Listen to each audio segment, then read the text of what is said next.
Indian contract act का last chapter अपने syllabus में, ठीक है। करें स्टार्ट। परफॉर्मेंस ऑफ कॉन्ट्रैक्ट, बस अब आते नहीं, बस परफॉर्मेंस ऑफ कॉन्ट्रैक्ट। बच्चों परफॉर्मेंस क्या होती थी? बार बार ये वर्ड आता है परफॉर्मेंस, मतलब है कुछ करना, कोई एक्टिविटी करना, जो एक्ट में कुछ या जो एक्ट में आपकी ड्यूटी बनती थी वो करना, मतलब जिस चीज का कॉन्ट्रैक्ट हुआ है वो अपना काम पूरा करना, यही था ना। जैसे ए और बी का जो कॉन्ट्रैक्ट हुआ था, ए ने गुड्स डिलीवर करने थे और बी ने बदले में पेमेंट करनी थी, ठीक है। तो यहाँ पर मुझे ए की परफॉर्मेंस बताना क्या है?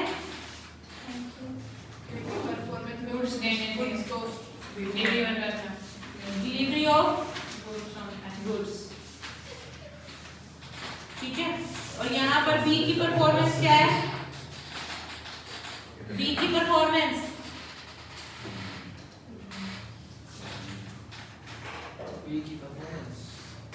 पेमेंट करना। बड़ा टिपिकल क्वेश्चन पूछ दिया ना मैंने, हमें जवाब भी नहीं आ रहा, पता नहीं इतना टाइम लग रहा है। अभी किसकी बातें अभी पेंडिंग है वो कर लो, फिर मैं स्टार्ट कर लेती। मैम इसकी ये डिस्टर्ब कर रहा है सबको। शांत बैठा है वो, ये जो छिपकली है ना तू, वो इधर से उधर हो रही है। मैम इसने रिएक्ट हो, तेरी सीट ही चेंज करनी पड़ेगी। नहीं खड़ी हो जा, खड़ी हो जा। नहीं मैम की बात नहीं मानेगी। देख रही हो? इस चेयर को ना बीच में कर दो। रोहन धक्का मारी उस चेयर को।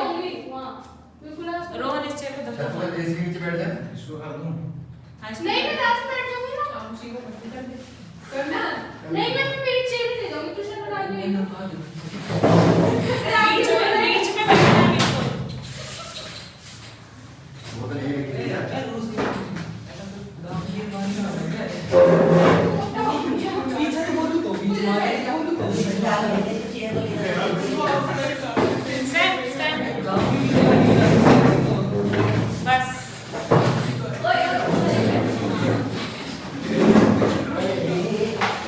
और सीधा बैठना है।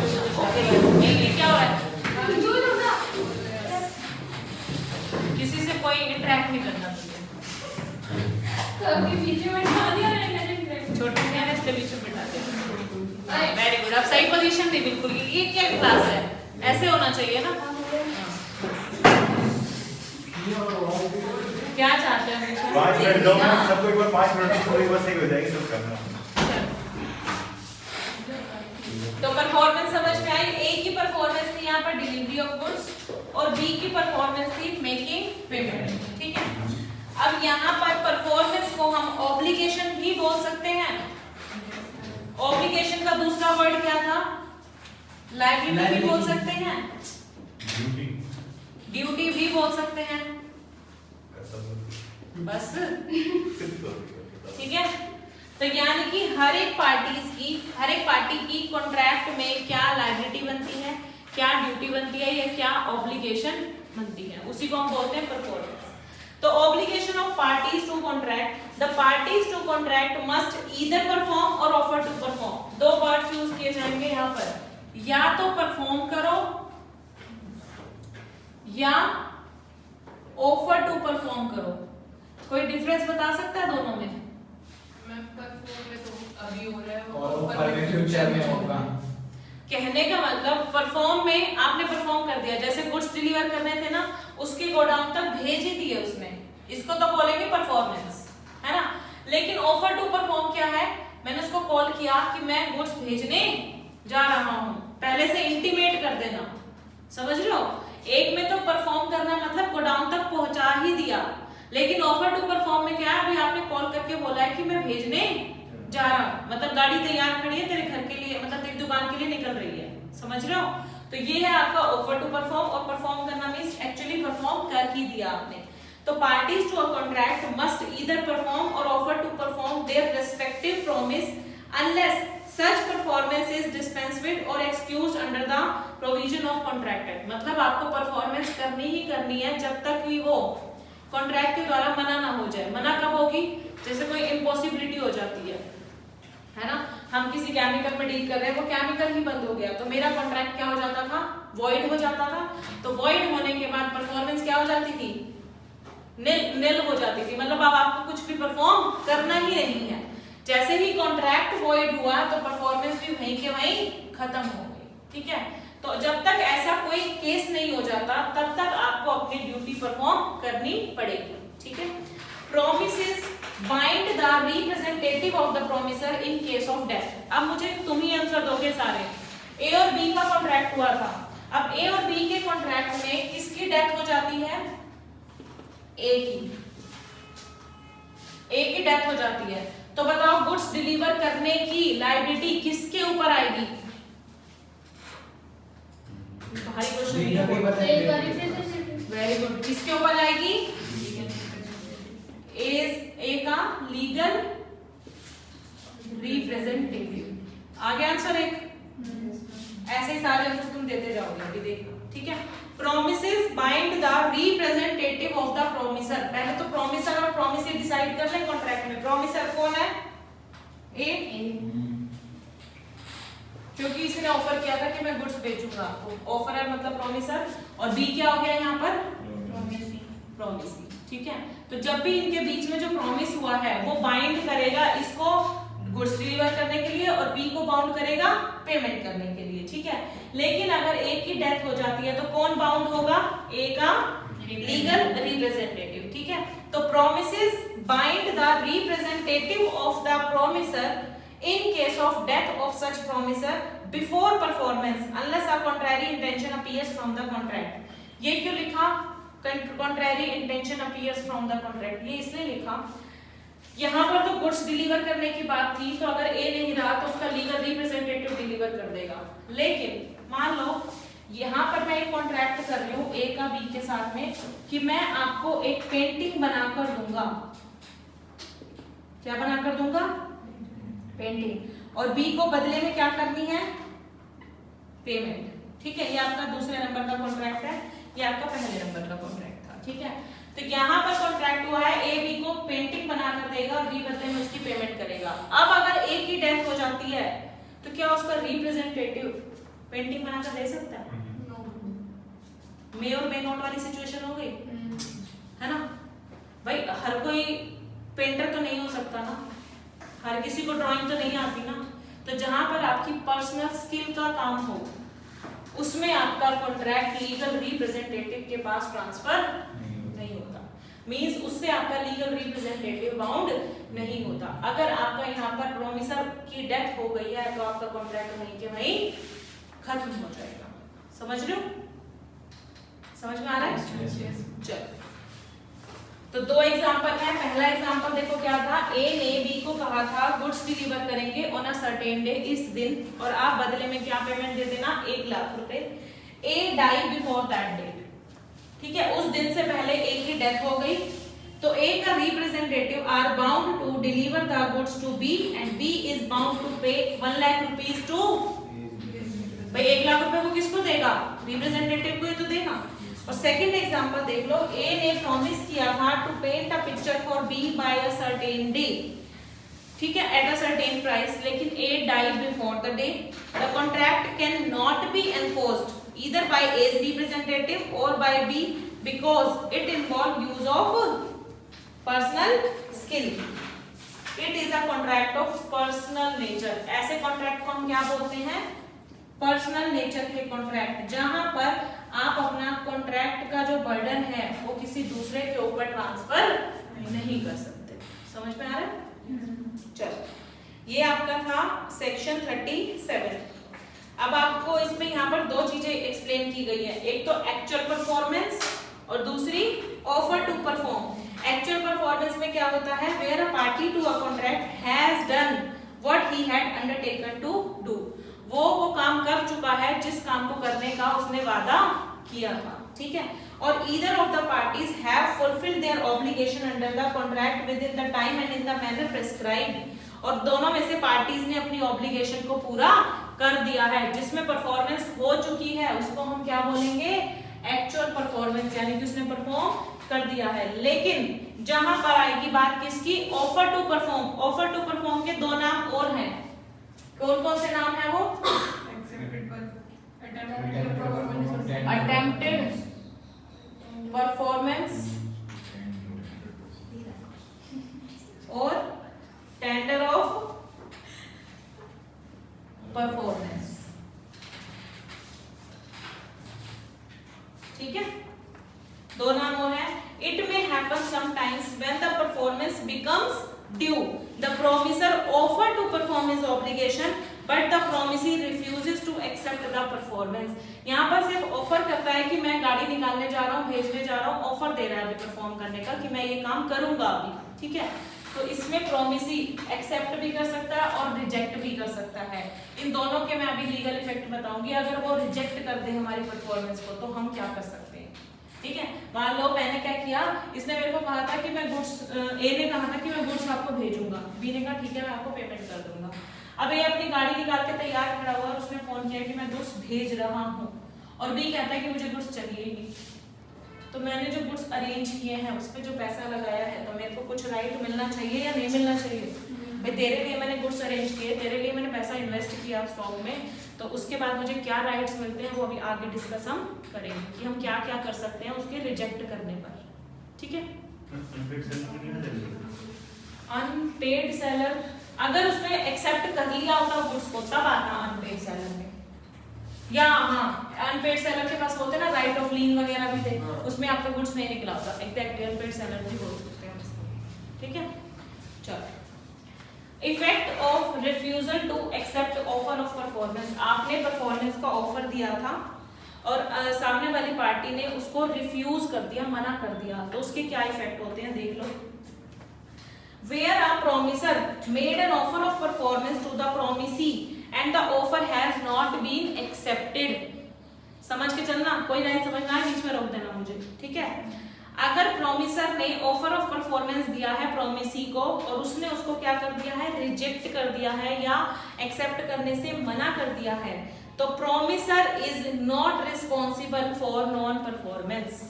अब भी उसको ये नहीं कह सकता कि आपने मेरे पास गुड्स नहीं भिजवाए क्योंकि आपने खुद ही उस चीज को रिफ्यूज कर दिया था। तो आपके रिफ्यूज करने के बाद एक ही लायबिलिटी क्या हो गई, खत्म हो गई। एक ही लायबिलिटी क्या हो गई, खत्म हो गई। अब आप एक के ऊपर कोर्ट में बर्डन मटा देना कि भाई इसने गुड्स नहीं भेजे तो मैं पेमेंट कहां से करूं। भाई उसने गुड्स भेजने का ऑफर आपको दिया था लेकिन आपने मना कर दिया था, तो आप ये मत बोलो कि उसने अपनी लायबिलिटी नहीं निभाई। उसने अपनी लायबिलिटी निभाने का आपको ऑफर दिया था लेकिन आपने उसको रिजेक्ट कर दिया, तो अब वो अपनी लायबिलिटी से हो गया डिस्चार्ज, उसको मिल चुकी है छुट्टी, उसने अपनी परफॉर्मेंस दे दी एक तरीके से। ठीक है, nor does he thereby losses his right under the contract, ना ही वो अपने अधिकार छोड़ेगा, यानी कि उसके पास कुछ राइट्स भी रहेंगे। गुड्स तो नहीं दिए क्योंकि उसने ऑफर दिया था, आपने रिजेक्ट कर दिया, तो अब उसकी लायबिलिटी हो गई खत्म कि वो आपको गुड्स नहीं देगा। गुड्स भी नहीं देगा, साथ साथ उसके पास क्या राइट्स हैं वो सुन लो जरा। Every such offer must fulfil certain condition which are as follows. ठीक है, वो क्या क्या राइट्स हैं हम देख लो। एक तो आपका जो ऑफर है वो अनकंडीशनल होना चाहिए। अनकंडीशनल का मतलब कंडीशन किस टाइप की हो सकती है, मान लो प्रोमिसर कह रहा है मैं आपके पास गुड्स भेज रहा हूँ, भेजते ही ना आपको फटाफट पेमेंट तैयार रखनी है, कंडीशन लग गई, जबकि आपका पहले एग्रीमेंट ऐसा नहीं हुआ था। तो अगर आपने इसे कंडीशनल ऑफर दिया है ना तो वो वैलिड नहीं माना जाएगा। आपका ऑफर कैसा होना चाहिए, अनकंडीशनल होना चाहिए। ठीक है, क्योंकि देखो उसका रिजेक्ट करने का भाई ऐसा ग्राउंड नहीं होना चाहिए जिससे आपका राइट खत्म हो, है ना। अपनी मर्जी से अगर वो रिजेक्ट करता है तो आपके राइट्स वैसे के वैसे जिंदा रहेंगे, आपके राइट्स खत्म नहीं होंगे। तो आप अपनी तरफ से अपनी ड्यूटी सही निभाओ, यानी कि कंडीशन के बिना ही उसको ऑफर दो कि मैं गुड्स भेज रहा हूँ, और आपका एग्रीमेंट ही जब पहले ये हुआ था कि पेमेंट हम आपको हफ्ते बाद करेंगे मान लो, तो अपने एग्रीमेंट पे ही रुके रहो। ठीक है, तो इट मस्ट बी अनकंडीशनल और it must be made at proper time and place and under such circumstances that the person to whom it is made may have reasonable opportunity of ascertaining that the person by whom it is made is able and willing there and then to do the whole of what he is bound by his promise to do। ये कह रहा है आपको reasonable time में performance अपनी देनी है। Reasonable time का मतलब बी ने ये तो कहा था कि गुड्स भिजवा देना, मैं उसकी पेमेंट हफ्ते बाद कर दूंगा, लेकिन आपको परफॉर्मेंस जो देनी है या आपको ऑफर जो देना है वो रीजनेबल टाइम में देना है। आप रात के 12 बजे उसको फोन कर रहे हो कि मैं गुड्स भेज रहा हूँ यहाँ से, जाके गोडाउन की चाबी खोल, ताला खोल, मतलब सॉरी, है ना, जाके गोडाउन का ताला खोल रात के 12 बजे। क्या कोई उठ के जाएगा सूर्य को छोड़ के? क्या कोई उठ के जाएगा 12 बजे? हाँ, मैं तो कोई भी जाएगा, गधे को भी काम कराएगा। ऐसा है, एक आपका ऑफिस टाइमिंग भी होता है, एक आपका ऑफिस टाइमिंग भी होता है ना, उसमें भी वो प्रोडक्ट्स आ सकते थे आपके पास में।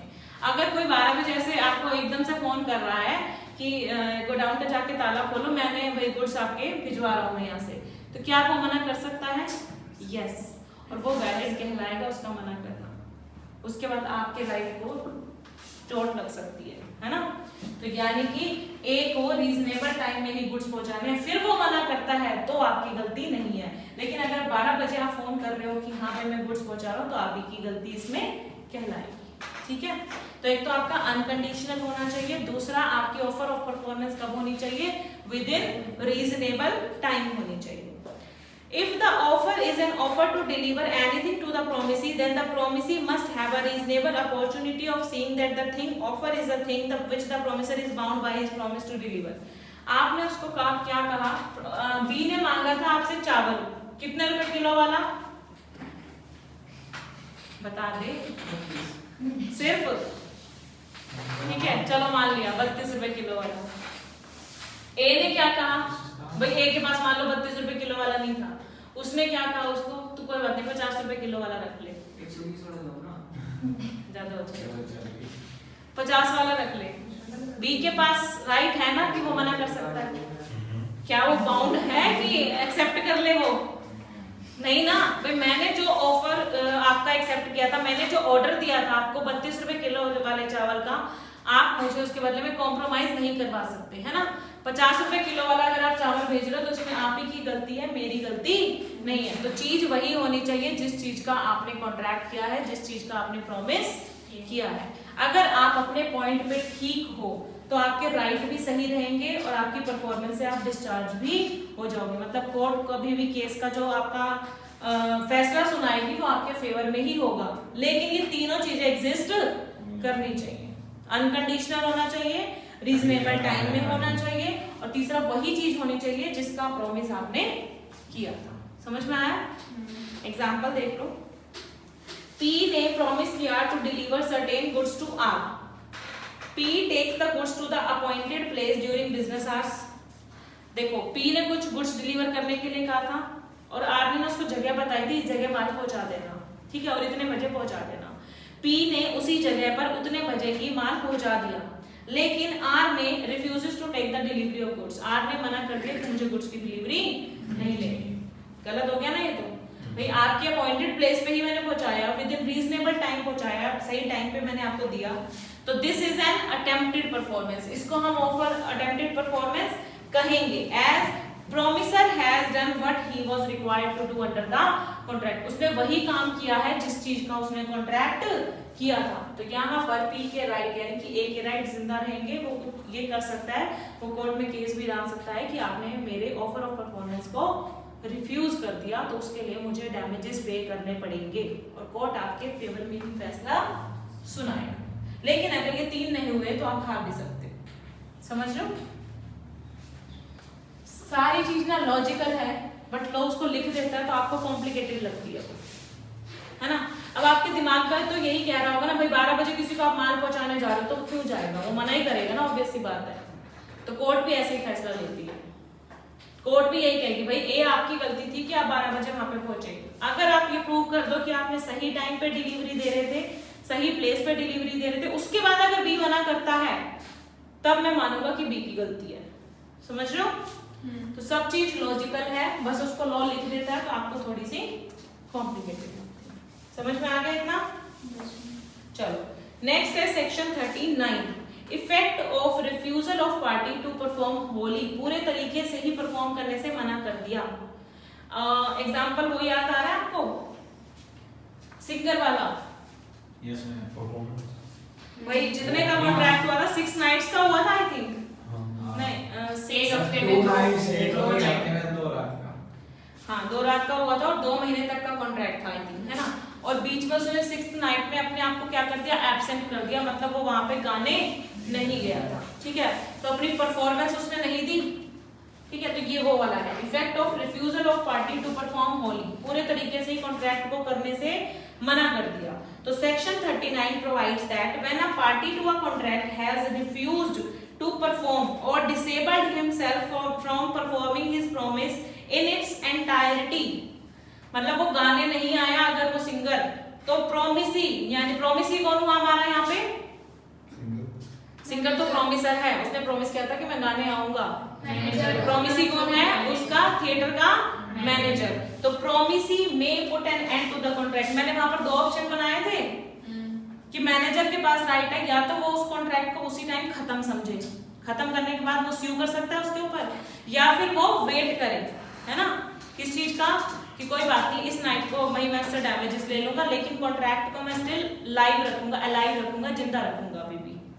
समझ रहे हो, जिंदा रखने का मतलब क्या है कि मैं उसका अगली वाले डेज में वेट करूंगा कि वो सिंगर आकर गाना गाएगा, और जिस दिन का मुझे डैमेज हुआ है वो मैं उससे पे करवा दूंगा।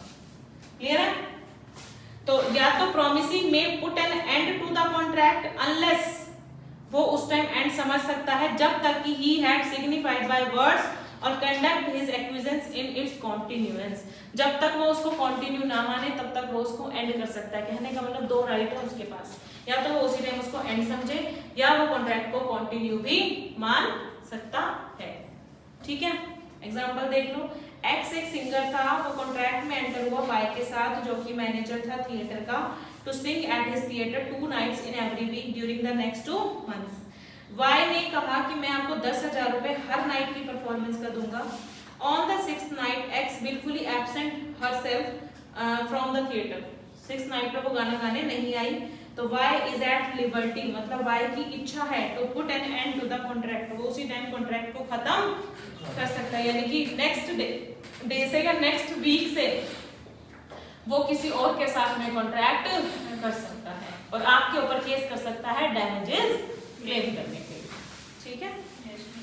चलो उसके बाद आता है सेक्शन 40, 41 एंड 42। वो क्या कहते हैं, by whom a contract may be performed, contract को कौन कौन परफॉर्म कर सकता है, बताओगे जरा। ए और बी का कॉन्ट्रैक्ट हुआ तो परफॉर्मेंस कौन करेगा, ए और बी, लेकिन अगर इनमें से किसी एक की डेथ हो जाती है तो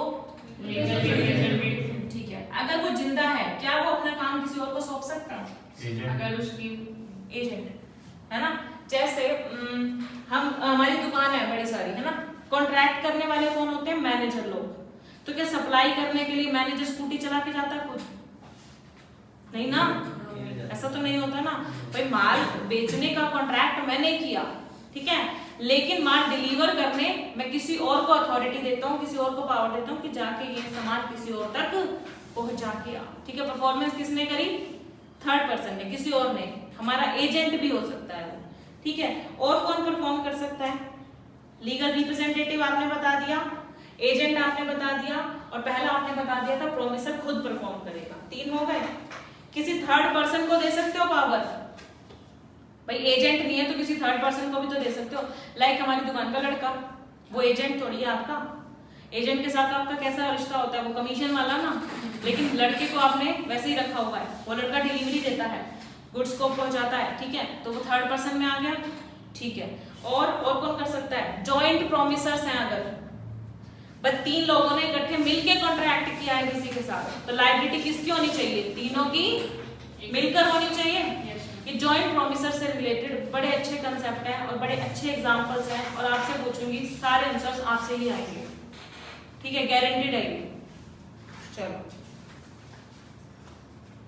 ये आएगा आपका सेक्शन 42 वाला कंसेप्ट। तो पहले मैं छोटे छोटे कंप्लीट करा देती हूँ। Section 40, person by whom promise is to be perform, कौन परफॉर्म करेगा।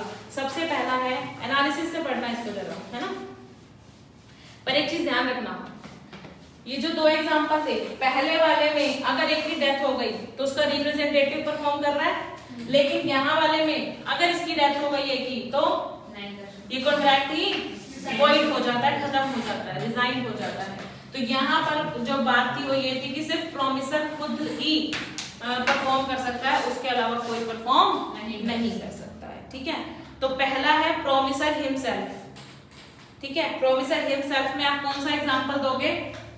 ये वाला, जहां पर प्रोमिसर ही परफॉर्म कर सकता है, उसके अलावा कोई परफॉर्म नहीं कर सकता। दूसरा एजेंट। एजेंट में क्या, हमने अपनी लायबिलिटी मतलब हमने अथॉरिटी दे दी एजेंट को, भाई तू परफॉर्म कर दे मेरे बिहाफ पे, भाई तू कर ले। ठीक है, तीसरा आपका लीगल रिप्रेजेंटेटिव, वाला एग्जांपल ले लो। चलो, and fourth one is third person. Third person में देखो एक बार मैं एग्जांपल के थ्रू ही समझा देती हूँ। A received certain goods from B promising to pay 1 lakh rupees. ठीक है, क्या हुआ है? A ने रिसीव किए हैं गुड्स, A ने गुड्स रिसीव किए हैं किससे? B से। और B ने क्या किया? B ने इसको गुड्स डिलीवर किए और A ने प्रॉमिस किया है किस चीज का? 1 लाख रुपए। हाँ, पेमेंट ऑफ रुपीस 1 लाख। ठीक है, later on A expressed his inability to make payment. A ने क्या कहा? भाई मेरे पास पैसे नहीं है, मैं पैसे पे नहीं कर सकता। ठीक है, C who is known to A, A का रिश्तेदार कौन है? C। A का रिश्तेदार है C who is known to A pays 60,000 to B on behalf of A। C ने क्या किया? B को पेमेंट कर दी, कितनी? 60,000 रुपए। किसके बिहाफ पे किया ये? A के बिहाफ पे। क्वेश्चन समझ रहे हो? B ने A को गुड्स दिए थे, A ने प्रॉमिस किया था कि 1 लाख रुपए दे दूंगा, लेकिन A के पास पैसे नहीं है।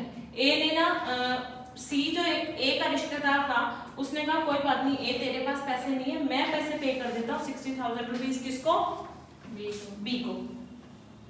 However, A was not aware of the payment। इनके एग्जाम्पल में A को नहीं पता था, A को नहीं पता था कि C ने उसके बिहाफ पे 60,000 की पेमेंट कर दी है। ठीक है, भाई C जाके सीधा पैसे दे आया B को, क्योंकि उसको ना इनके कॉन्ट्रैक्ट के बारे में पता था, उसे पता था भाई A के ऊपर लायबिलिटी है और A पे नहीं कर पा रहा, कोई बात नहीं उसके बिहाफ पे मैं भराता हूँ 60,000 रुपए, लेकिन A को नहीं मालूम। Now B is intending to sue A for the amount of 1 lakh rupees। अब B ने 60,000 ले लिया ना इससे, अब B क्या कह रहा है? मैं केस करूंगा किसके ऊपर? A के ऊपर। कितने रुपए के लिए? 1 लाख। क्या सही है? B कितने के लिए केस कर सकता है वो? 40,000। आ गया आंसर? समझ में आ रहा है? तो अगर आपने किसी थर्ड पर्सन से परफॉर्मेंस करवा ली है तो आप उसको भी कंसीडर करोगे। ऐसा नहीं है कि वो 60,000 से चले गए इस जेब में और केस डाल दिया सीधा 1 लाख, नहीं कर सकते आप। ठीक है, now B is intending to sue A for the amount of 1 lakh। Therefore, in the present instance, B can sue only for the balance amount, यानी कि 40,000 rupees and not for the whole amount। समझ में आ गया? कोई doubt है? पक्का?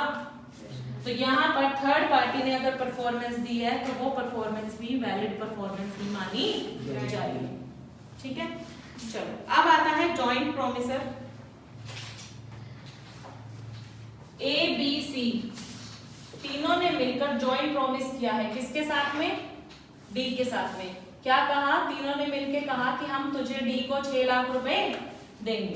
तीनों की लायबिलिटी कितनी होती है? 2 लाख, 2 लाख, 2 लाख। ठीक है, तीनों की लायबिलिटी है 2-2 लाख की, 6 लाख रुपए हम D को देंगे। मान लो एक की डेथ हो गई तो कौन करेगा ये काम? 3-3 लाख में A का तो कौन आ जाएगा? लीगल रिप्रेजेंटेटिव, और प्लस में B और प्लस में C, ये तीनों मिलकर 6 लाख रुपए देंगे। अब B की भी डेथ हो गई, अब बोलो A का लीगल रिप्रेजेंटेटिव, B का लीगल रिप्रेजेंटेटिव और C मिलकर देंगे किसको? D को 6 लाख रुपए।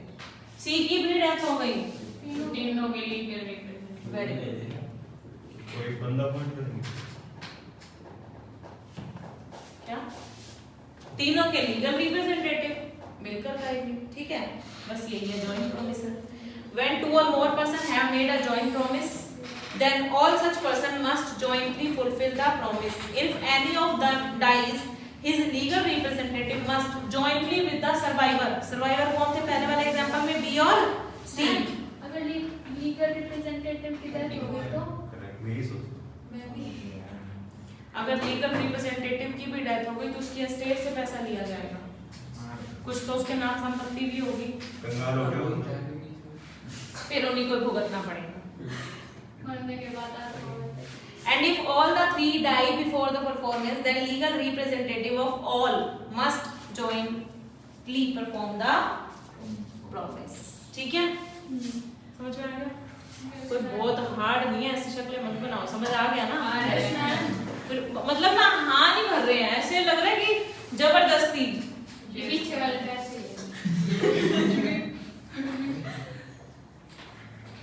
कौन सी लाइन पीछे से स्टार्ट हो जाती है और कौन सी लाइन आगे पे रहती है? हम पिंक ये वाली ग्रीन सूट से पीछे हो जाती है। मैं देखो ये दो और एक हुआ ऐसे, बस ये इनको बच्चों को अरे छोड़ना छोड़ो हम पिंक सूट किसको छोड़ना है ये बताओ? मैं इनको छोड़ना सिर्फ हमको, बाकी सब बढ़िया है। अच्छा नहीं मैं और भी है, वो भी ठीक है, वो तो खराब है मामला। और ये करके अब मैं ना वोट करवाऊंगी है ना हर किसी से, देखेंगे किसके फेवर में ज्यादा वोट आते हैं। आज तो रहने दो आज ही कराते हैं। आज ही खून गर्म होता है ना, उस टाइम डिसीजन लेने में ज्यादा मजे आते हैं। उस टाइम सच्चाई भारत की है मैं इससे भी सही पैसे या फिर सबको कुछ ना कुछ मिला के पिला दिया जाए, फिर सच्चाई देखते हैं वहां कैसे आती है। मैं वो करूं बिल्कुल सच निकलेगा। अभी नहीं होता है चलो अभी वोटिंग करवाती हूँ मैं। मैम देख लो आपके बारे में कहां से सच्चाई। कोई बात नहीं, मैं नहीं मतलब सुनेगी कोई बात नहीं। मेरे नहीं पढ़ सुनेगी क्या। हाँ, तो मैं तो बल्कि सर को बोल रही थी कि आपने सेकंड वाला फीडबैक फॉर्म भरवाया क्यों नहीं आप बताइए। ऐसे कहते नहीं तो आज ही बर्बाद हो मैं भी गुस्सा उसी के ऊपर निकल जाएगा। चलो मेरे ऊपर भी गुस्सा है कोई? नहीं फीडबैक फॉर्म टीचर्स के लिए ही है ना, तो फिर गुस्सा उसी टाइम निकल जाएगा, तो मतलब मेरे लिए भी गुस्सा भरा हुआ है आप अभी। कार्ड की स्टूडेंट थी इनका गुस्सा आप पे निकल जाएगा। अच्छा नो मैम आप चिंता मत करो, मैं आपके साथ हूं। ये तो ऐसे distinction between succession and assignment, ये हटा दो, यहाँ देख लो सक्सेशन और असाइनमेंट क्या होता है। सक्सेशन वर्ड सुना है आप लोगों ने? क्या होता है? आगे वाले आगे बढ़ाने के लिए पापा के आगे बिजनेस चलाने वाला कौन होता है? है ना? कोई बोलता बेटा सक्सेशन में कौन होगा? उसका बेटा। मेरी दोस्ती हाँ बेटी भी हो सकती है, ही ऑल्सो इंक्लूड शी, ठीक है ना? ये तो लॉ में इंटर में इस चीज को स्पेसिफिकली लिखा हुआ है कि ही में शी भी इंक्लूड हो जाती है। जैसे जितने भी पेनल्टी प्रोविजन है क्या, मैंने ही लिखा था वो कैसे क्यों करा। वो तो मेरा क्वेश्चन ही शी का था, तो तुमने उसको ही क्यों बनाया, या ही का था उसको शी क्यों बनाया? दोनों इंक्लूडेड है एक ही तरह में दोनों। लेकिन मैं वो अपना एक केस ले लिया। सी में इंक्लूड होता है, वो करना चाहिए। हाँ वो तुम्हारा इंग्लिश टर्म है ना, लेकिन जैसे लॉ में क्या लिखा हुआ है, कोई भी पेनल्टी लिखी जाती है ना, ये लिखा जाता है ही शैल बी लायबल। तो ना लोगों के क्वेश्चन आते थे मैम हमेशा ही शैल बी लायबल ही क्यों होता है? तो शी भी तो हो सकती है, अपराध करने वाली शी भी तो हो सकती है। तो इसलिए लॉ ने ना इसको क्लैरिफाई कर दिया कि ही लिखा है ना, हमने इसको अज्यूम कर लेना कि शी भी आएगी इसके अंदर। नो मैम ये अपराध करते हैं, शी नहीं करते, ये करती है शी अपराध सहती है ना, गलत बात है। सी मानती नहीं है आजकल नहीं है सहने वाले, बहुत होने भी नहीं चाहिए। बहुत मैं कुछ बोल रही हूँ, सुनो इनकी। हाँ। बहुत बहुत करते हैं बस मैं पढ़ा रहा distinction between succession and assignment. Succession क्या होता है? फादर का बिजनेस बेटे के पास गया। अब देखो बेटे ने बिजनेस अगर लिया है तो बेटा लायबिलिटीज भी तो लेगा ना, ऑब्वियसली बात है ना। तो लायबिलिटीज भी पे करनी पड़ेगी, लायबिलिटीज भी पे करनी पड़ेगी। लेकिन अगर मान लो लायबिलिटीज एसेट से ज्यादा हैं तो बेटा कहां से पैसा पे करेगा? बाकी कमाएगा। कमाएगा, कमाई नहीं है अज्यूम कर लो अभी, एस्टेट उसकी एस्टेट से। एस्टेट भी पूरी नहीं हो रही, उसके बाद भी लायबिलिटी है, तो एक किडनी बेचेगा अपनी। आईफोन आईफोन कैसे कहने का मतलब क्या हम उसको पर्सनली लायबल ठहरा सकते हैं? किडनी बिकवा सकते हैं? यस नहीं, पर्सनली लायबल नहीं होगा। जितनी प्रॉपर्टी उसको इनहेरिट हुई है उस प्रॉपर्टी में से ही पैसा मस्ट रिकवर किया जाए। लायक होगा तो बेच देगा, ना लायक होगा तो लायक होगा तो वो बिजनेस में कमा लेगा और उससे लायबिलिटी चुका देगा, ठीक है, और ना लायक होगा तो वो किडनी बेच देगा।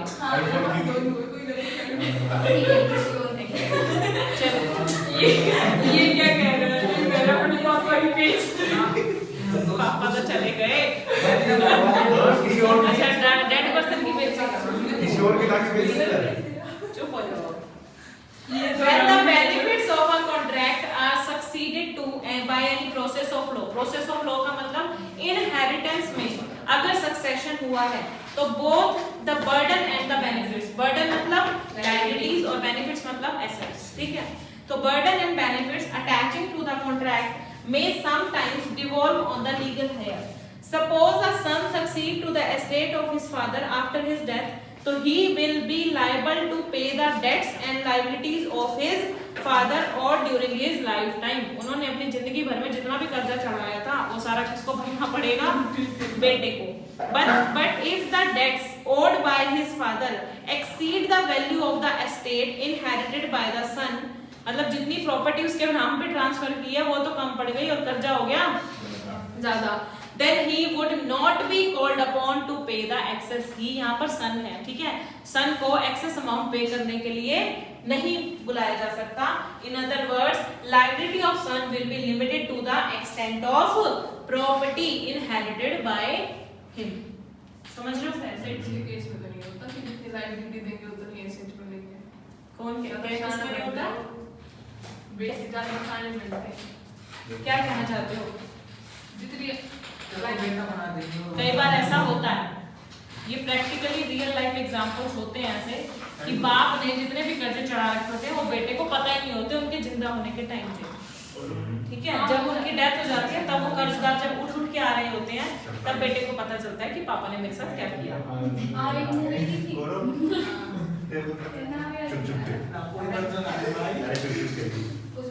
इसलिए छुप छुप के कभी कभी ना खाता चेक कर लिया करो।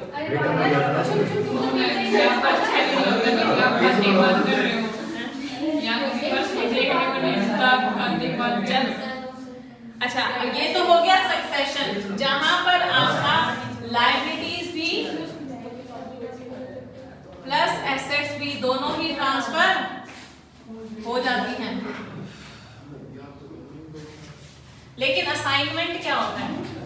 असाइनमेंट मतलब असाइन कर देना, किसी को अपना काम असाइन कर देना, पावर दे देना, है ना। तो आप किसी को बेनिफिट्स तो असाइन कर सकते हो लेकिन किसी को लायबिलिटीज असाइन नहीं कर सकते, नहीं कर सकते, ठीक है। जैसे आपने किसी डेटर से पैसा लेना था, बेनिफिट है ना, तो ये तो आप अपने बेटे को कह सकते हो भाई बेटा मैंने उससे पैसे लेने थे, मेरी जगह पर तू ले लेना, बेनिफिट्स तो वो ले सकता है। लेकिन मैंने किसी को पैसे देने थे, है ना, तो आप बेटे को कह सकते हो कि तू दे देना उसको पैसे, कह सकते हैं। ये बाप बेटे का गलत हो गया। कोई और एग्जांपल होता तब तुम्हारी आवाज आती कि नहीं कह सकते। क्यों? क्योंकि इसमें क्या होता है, थर्ड पार्टी इन्वॉल्व हो जाती है और उसको लायबिलिटी की बात आ जाती है। तो आप अपनी लायबिलिटी किसी और के पास ट्रांसफर नहीं कर सकते, बेनिफिट भले ही ट्रांसफर कर दो, ठीक है। तो benefit of a contract can only be assigned, underline कर लेना, benefits of a contract can only be assigned but not the liabilities. This is because when liability is assigned तो थर्ड पार्टी इन्वॉल्व हो जाती है। जब liability assign करते हो तो यानी कि आपका क्रेडिटर इन्वॉल्व हो गया उसमें।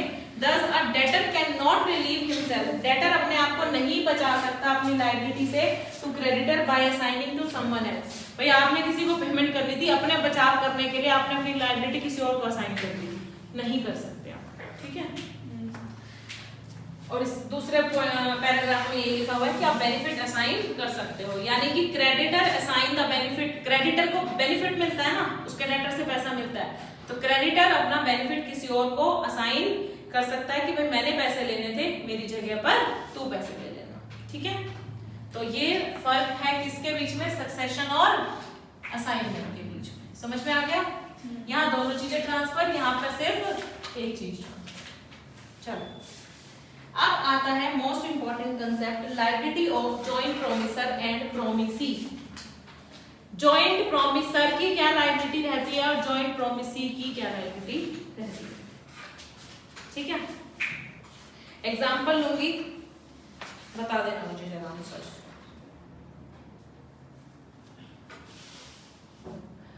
XYZ who had jointly borrowed money must during their lifetime jointly repay the debt। XYZ थे यहाँ पे हमारे एग्जांपल में ABC थे ना, इसी को चेंज कर दूं,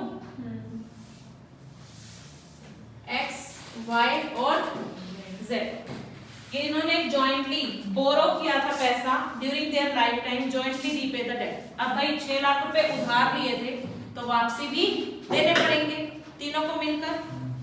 upon the death of X की डेथ पर होने पर हिज रिप्रेजेंटेटिव से S, उसके रिप्रेजेंटेटिव का नाम क्या था X के S, किसके साथ मिलेगा वो, B और C के साथ, सॉरी Y और Z के साथ।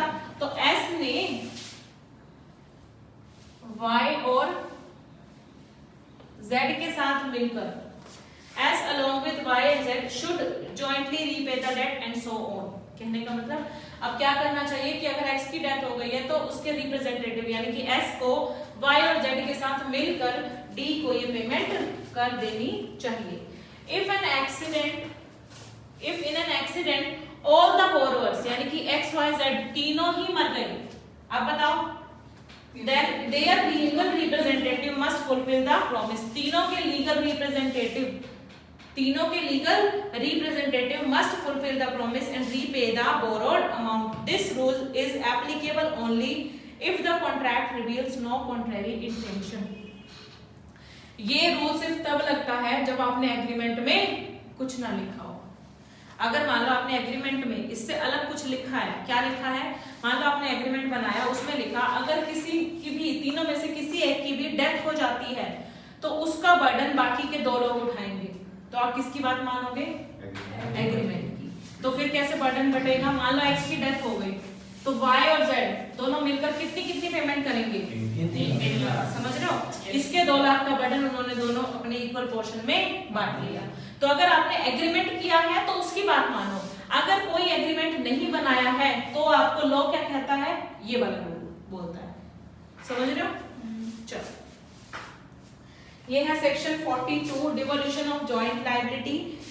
When 2 or more persons have made a joint promise, then unless a contrary intention appears by the contract, all such person during their joint lives and after the death of any of them, his representative jointly with the survivors, after the death of last survivor, the representative of all jointly must fulfill the promise। ये पूरी बात explain की गई है section 42 में, ठीक है। Section 43 क्या कहता है, आप देखो, सेक्शन 43 कहता है when 2 or more persons make a joint promise, यहाँ पर A B C X Y Z तीनों ने joint promise किया था, the promisee may, promisee कौन है, D, ठीक है, the promisee may in the absence of express agreement to the contrary compel any one or more of such joint promiser। D ने किसको कंपेल किया, मान लो X को कंपेल किया, भाई D ने सिर्फ वैसे X को ही जानता था, X Y Z वैसे तीनों का इकट्ठे जॉइंट प्रॉमिस था, लेकिन D ने X को कहा भाई मुझे तो मेरे 6 लाख रुपए वापस कर दे, तू अपने 4 लाख रुपए जो लेने हैं तूने Y और Z से वो अपने आप लेते रहना, ऐसा कहते हैं ना कई बार। उसने कहा भाई मेरे को मेरा पैसा दे दे, बाकी तुम्हारा ले, ठीक है। तो D ने कंपेल किया X को any one of such joint promisor to perform the whole of the promise. अब इससे क्या होगा, मान लो X ने पेमेंट कर भी दी D को 6 लाख रुपए की, तो X के पास क्या राइट है कि वो Y और Z से 2-2 लाख रुपए की रिकवरी कर सकता है ना। सुन लो अब ये बात भी, ईच प्रोमिसर में कंपेल कंट्रीब्यूशन, ईच प्रोमिसर में कंपेल कंट्रीब्यूशन। अब X जो है वो इनसे कंट्रीब्यूशन लेने के लिए इन दोनों को कंपेल कर सकता है। Each of 2 or more joint promiser may compel every other joint promiser to contribute equally with himself to performance of the promise unless the contrary intention appear। ऐसा क्यों लिखा भाई, आपने अगर एग्रीमेंट कुछ और किया है, मान लो एग्रीमेंट में ऐसा लिखा था कि लोन लेंगे तो तीनों इकट्ठे लेंगे, रीपे करेगा सिर्फ X, तो आप किसकी बात मानोगे, बस ये बात ध्यान रखना, अगर एग्रीमेंट है तो उसी की बात मानो, नहीं है तो लॉ ये कहता है, ठीक है, कि अगर एक्स ने पेमेंट कर दी 6 लाख की, तो अब एक्स के पास राइट है कि वो वाई और जेड से 2-2 लाख रुपए रिकवर कर सकता है, ठीक है। अब मुझे एक बात बताओ, अगर यहाँ पर आपने क्या करना था, एक्स ने पेमेंट कर डी को, ठीक है, अब एक्स के पास राइट है वाई और जेड से 2-2 लाख रुपए लेने का। अब यहाँ पर वाई हो गया इंसॉल्वेंट, अब बताओ क्या करोगे?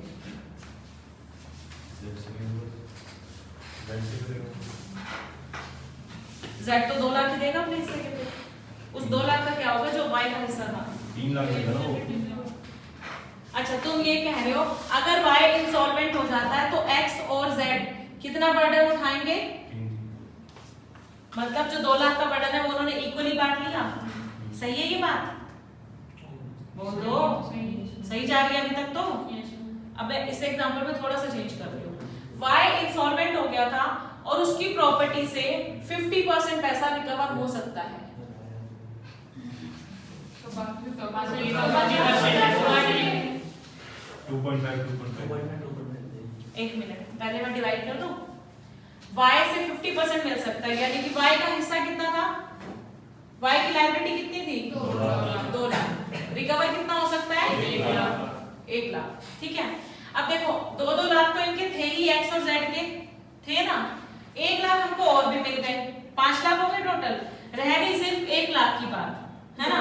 वो 1 लाख रिकवर नहीं हो सकते, तो वो 1 लाख कौन बियर कर लेगा? x और z। तो यानी कि x और z का 2 लाख तो अपना हिस्सा था ही, ठीक है, 1 लाख इनको और मिल ही गया, 5 लाख हो गए, बाकी 1 लाख को ये हाफ हाफ रेशियो में बांट लेंगे, यानी कि इनका कंट्रीब्यूशन कितना हो गया? 2.5 लाख, 2.5 लाख, और y का कितना लिख दूं? 3 लाख, 1 लाख, क्यों 1 लाख हो गए पूरे 6 लाख। ये चीज किसने करवाई? तुमने, और ये लोग कहता है ये बात, ठीक है, थी ना सिंपल सी बात, समझ आई? पक्का? अभी भी कोई है जिसको समझ में नहीं आई तो मैं रिपीट कर सकती हूँ। आ गया, मैं मान के चलो। रोहित शिवानी, पक्का? Yes ma'am. ये क्वेश्चन आया हुआ है पेपर में और टेस्ट में भी आ सकता है, डिक्लेयर कर रही हूँ, इसलिए समझ लो ढंग से, है ना। कौन कितना बियर करेगा ये आपको समझ में आना चाहिए। चलो इनके एग्जांपल देख लो जरा। ए बी सी ने जॉइंटली प्रॉमिस किया था 3 लाख रुपए देने का डी को, तो डी कंपेयर कर सकता है, ए को भी कर सकता है, बी को भी कर सकता है, या फिर सी को भी कर सकता है कि तुम तीनों में से कोई भी एक बंदा मुझे पेमेंट कर दो, ठीक है।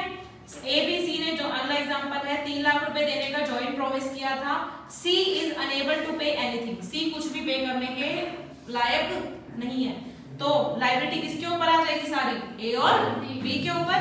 तो एक A is entitled to receive 1,50,000 from B. मान लो ए ने पूरी पेमेंट कर दी थी डी को, तो अब ए के पास क्या राइट है कि वो बी से कितना पैसा ले सकता है? 1.5 लाख रुपए। क्यों? क्योंकि सी तो पैसा दे ही नहीं रहा, तो बी से ले लेंगे हम 50,000 रुपए एक्स्ट्रा। एक्स वाई जेड ने जॉइंटली प्रॉमिस किया था कि हम 6,000 रुपए ए को देंगे, तीनों का हिस्सा कितना कितना बनता है? 2,000, 2,000 और 2,000। A may compel either X, Y or Z to pay the amount if Z is compelled to pay the whole amount। सारा अमाउंट किसने पे कर दिया? Z ने, 6,000 रुपए Z ने पे कर दिए, और X क्या हो गया? इंसॉल्वेंट। इंसॉल्वेंट होने के बाद उसकी एसेट से कितना पैसा आ रहा है? 1/2 ऑफ हिज डेट, यानी कि 50%, 1/2 का मतलब 50%। उसकी लायबिलिटी थी 2,000 की, पैसा सिर्फ कितना आया? 1,000 रुपए।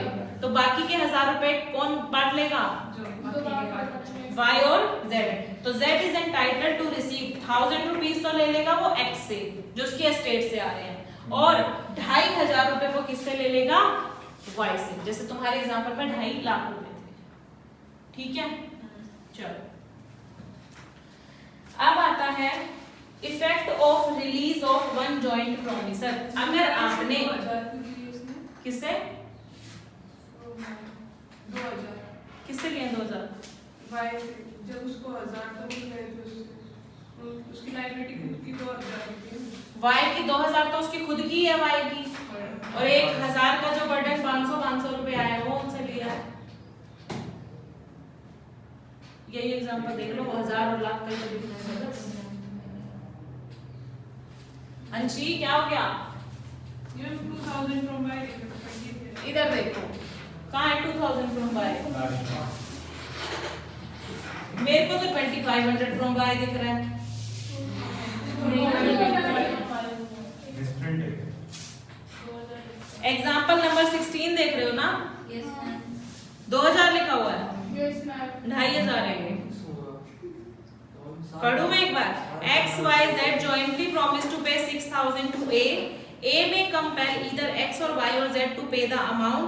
If Z is compelled to pay the whole amount, X is insolvent but his assets are sufficient to pay 1/2 of the debts. Z is entitled to receive 1000 from X estate and 2500 from Y. Example same है, 1/2 ही recover हो रहा है, 6000 का ही amount है, तो इसको 2500 कर लो। और ये जो मैंने मॉड्यूल खोला हुआ है ये मई 2022 वालों से एप्लीकेबल हो रहा है, तो तुम्हारे में मिस्टेक हो सकती है। ठीक है, effect of release of one joint promiser. अब एक बात सुना, रिलीज करना मतलब फ्री करना उसको उसकी लायबिलिटी से। अगर आपने कॉन्ट्रैक्ट में किसी एक जॉइंट प्रॉमिसर को रिलीव दे दिया है कि भाई तू मत पे कर, कोई बात नहीं चलेगा, तो क्या, देखो मेरी बात सुनना, डी ने कहा मुझे मेरे 6 लाख तो चाहिए ही, लेकिन कोई बात नहीं एक्स तू मत दियो। वाई और जेड छोड़ देंगे एक्स को, वो तो लेंगे ना भाई, डी की मर्जी उससे ना ले, बाकी से तो वो 6 लाख ले रहा है अपने पैसे, वो नहीं छोड़ रहा, तो हम भी अपना हिस्सा नहीं छोड़ेंगे, सीधी सी बात है। तो effect of release of one joint promiser, अगर आप किसी एक जॉइंट प्रॉमिसर को फ्री कर देते हो, रिलीव कर देते हो उसकी लायबिलिटी से, मैम उसने उसे छोड़ भी दिया और हमने 6 लाख रुपए। हाँ वाई और जेड से लिया, ये बड़े समझदार है। ठीक है। अब एक बार एग्जांपल देख लो, समझ में आ जाएगा। A, B, C jointly promised to pay 9 lakh to D. D ने रिलीज कर दिया A को फ्रॉम लायबिलिटी, भाई कोई बात नहीं तेरी लायबिलिटी हम छोड़ देते हैं। In this case, the release of A does not discharge B and C from their liability.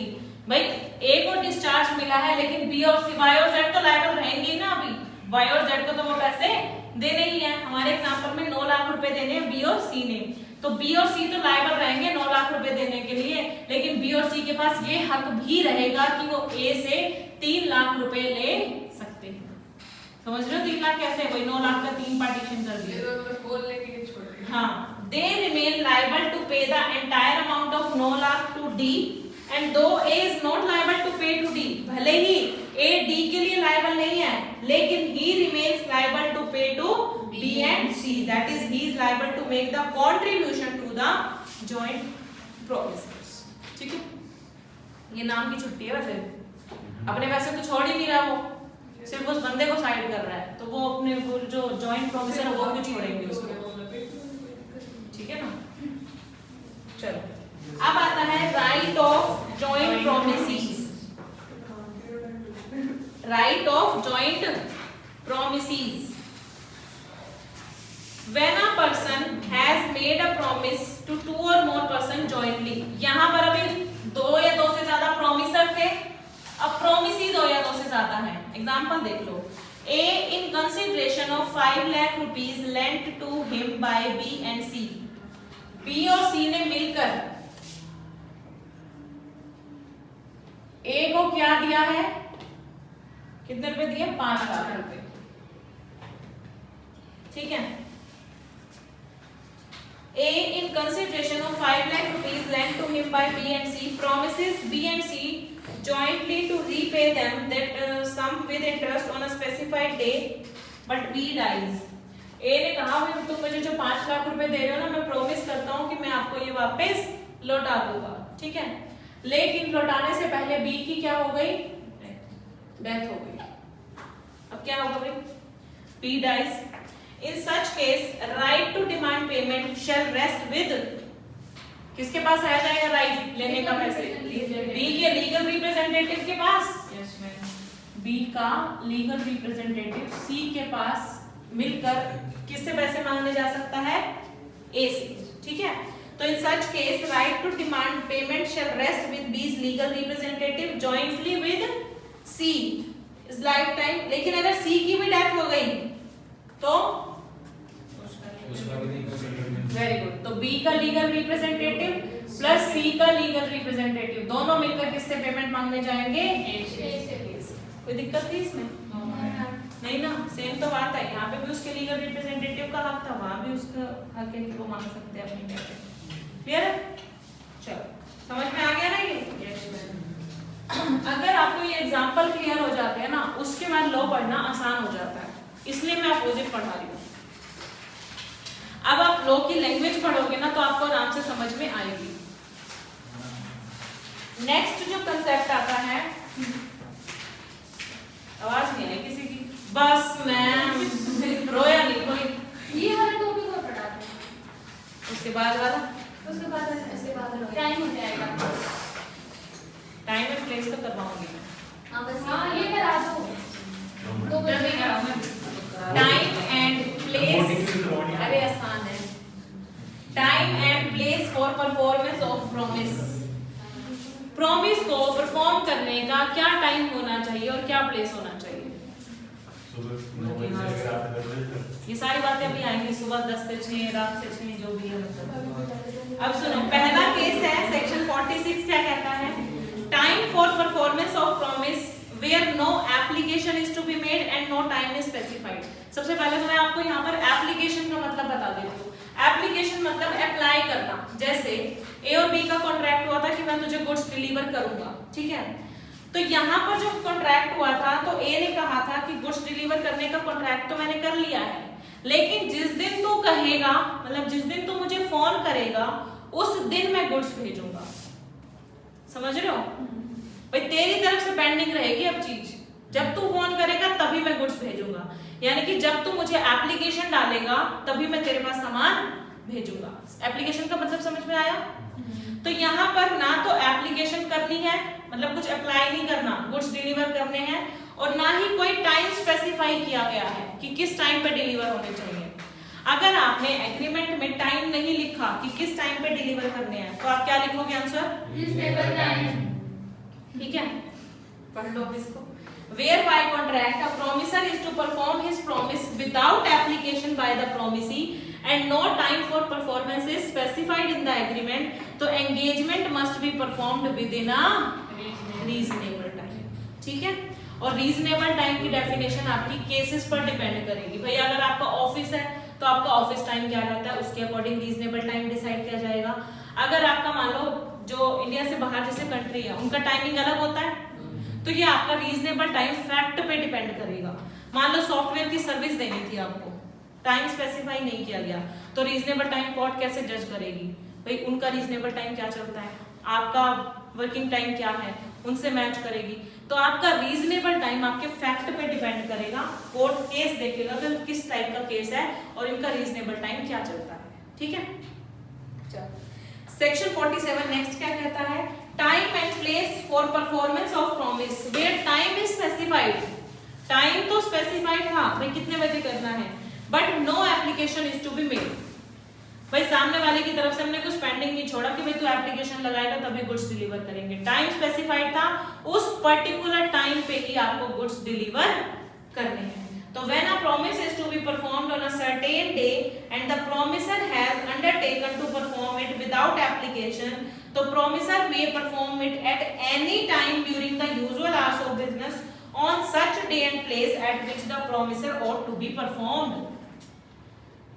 आपका टाइम डिसाइडेड था, ठीक है, तो आप उस दिन में कभी भी उसके पास ट्रांसफर कर सकते हो, लेकिन वो सर्टेन डे जो आपने फिक्स किया है उसी दिन आप किसी भी टाइम में यूजुअल आवर्स में मतलब बिजनेस आवर्स में आप उसके पास सामान भेज सकते हो। जैसे एग्जांपल देख लो, if the delivery of goods is offered say after 8:30 PM, if the delivery of goods is offered say after 8:30 PM, the promisee may refuse to accept a delivery for the usual business hours are over। 8:30 बजे कोई phone करके कह रहा है कि goods की delivery हम देना चाहते हैं अभी, और हमारा जो ऑफिस टाइमिंग चलता है वो 10 से 6 का चलता है। मना कर सकते हो आप? यस, हम मना कर सकते हैं क्योंकि हमारे बिजनेस आवर्स ओवर हो चुके हैं। More over the delivery must be made at the usual place of business. भाई जहाँ यूजुअल प्लेस ऑफ बिजनेस मतलब जहाँ पर उसकी दुकान है या जहाँ पर उसका गोदाम है वहीं पर डिलीवर करो। आपने रेलवे स्टेशन जाके माल खड़ा कर दिया, यहाँ से ले जाओ, क्योंकि बात है ना। तो आपको यूजुअल प्लेस ऑफ बिजनेस भी वही लेना है जो रीजनेबल हो, ठीक है। उसकी दुकान पे या उसके गोदाम पर ही माल जाकर पहुंचाना है, ठीक है। नेक्स्ट आता है section 48, application for performance on certain day to be at proper time and place. Application to be made, यानी कि उसने बताना है कि मैं आपको बताऊंगा कि किस टाइम किस जगह पर माल पहुंचाना है।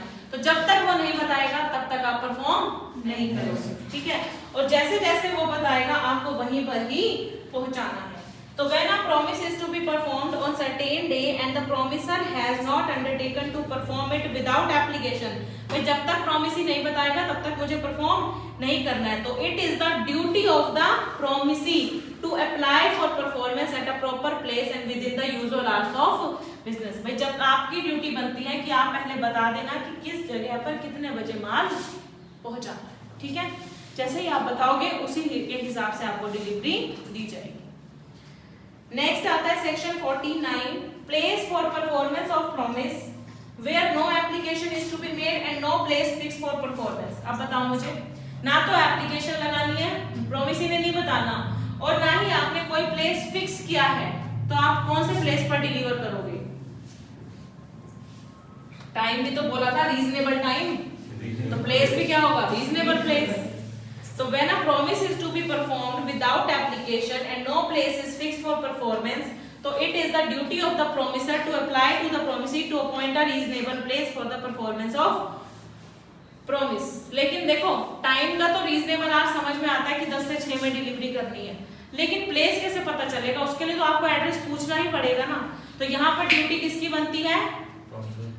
प्रोमिसर की, कि वो प्रोमिसी को फोन करे कि भैया किस जगह पर माल पहुंचाना है, ठीक है।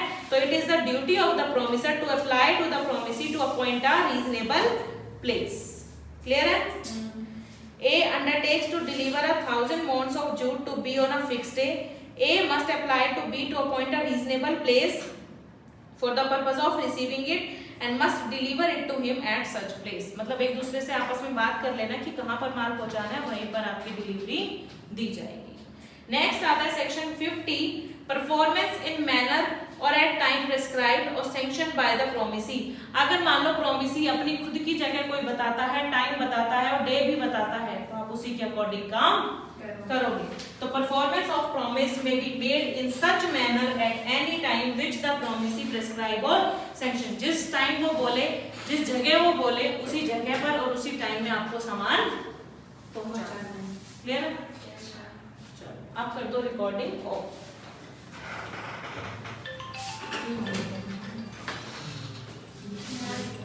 I think